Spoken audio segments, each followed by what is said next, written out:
આ શબ્દ એ લોકો માટે વપરાય છે કે જેઓ પોતાની ઇમેજ બહારની દુનિયા એટલે કે અજાણ્યા લોકો સાથે, તેમની આસપાસના લોકો, તેમના કોઈ મિત્રો, પડોશીઓ, એમની સાથેનો જે એમનો વ્યવહાર છે તે ખૂબ જ પોલાઇટ, નમ્ર વ્યવહાર છે. ખૂબ હસીને સારા રીતે, સારા ટોનમાં, વગર ગુસ્સે, વગર અકળાવે આ લોકો વાત કરી શકતા હોય અને બહાર એમની ઇમેજ એવી જ બની ગઈ હોય કે આ વ્યક્તિ ખૂબ જ હેલ્પફુલ, દયાળુ અને ખૂબ જ સારી વ્યક્તિ છે.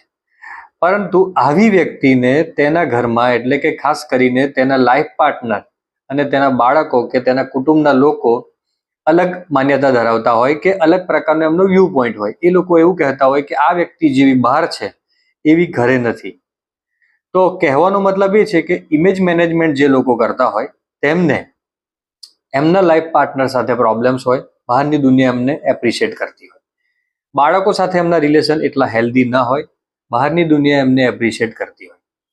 તો આ પ્રકારનું જે વિરોધાભાસ છે વ્યક્તિત્વમાં, તે ઇમેજ મેનેજમેન્ટ કહેવાય. એને કોઈ દયાળુ વ્યક્તિ ના કહી શકાય જ્યાં સુધી તમારા સંબંધો તમારા લાઈફ પાર્ટનર સાથે એટલે કે તમારા લાઈફ પાર્ટનર સાથે તમે જ્યારે વાત કરતા હોય ત્યારે તમારો ટોન, ત્યારે તમારા હાવભાવ, ત્યારે તમારું શું કહેવાય કે જે એક પ્રકારનું એક્સપ્રેશન, આ જો નોર્મલ અને પ્રેમાળ કે દયાળુ ન હોય તો બહાર તમે ગમે તેટલી તમારી સારી ઇમેજ બનાવી હોય કે સારી રીતે તમે વાત કરતા હોય તેનું મૂલ્ય મારી નજરમાં આમ જોવા જઈએ તો શૂન્ય છે.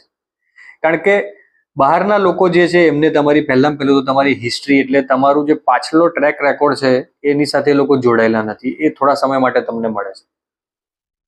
બહારના લોકો સાથે આપણે વ્યવહારુ રીતે એટલા બધા કનેક્ટેડ નથી હોતા. આપણા ઘરના લોકો આપણી સાથે રોજિંદા વ્યવહારમાં જોડાયેલા હોય છે. તો ખરેખર જો આપણા માટે આપણા ઘરના લોકો એવો મત હોય કે ના, એ સરસ રીતે વાત કરે છે, એ વાત કરવાની એમની રીત સારી છે, એમનો સ્વભાવ સારો છે, અન્ડરસ્ટેન્ડિંગ છે, તો મને એવું લાગે છે કે ખરેખર તમે એક દયાળુ ને પ્રેમાળ વ્યક્તિ છો. કારણ કે જો સાથે રહેવું હોય તો ઘણી વખત ઊંચ નીચ થતી હોય, બોલચાલ થતી હોય, તો આ દરમિયાન શું તમે તમારા પાર્ટનરનું માન જાળવી શકો છો, રિસ્પેક્ટ જાળવી શકો છો, તમારા બાળકો સાથે પ્રેમપૂર્ણ વ્યવહાર કરી શકો છો? આ બધું જો તમે કરી શકતા હોય સાથે રહીને તો ખરેખર તમે નમ્ર, દયાળુ કે સારા વ્યક્તિ છો એવું કહી શકાય.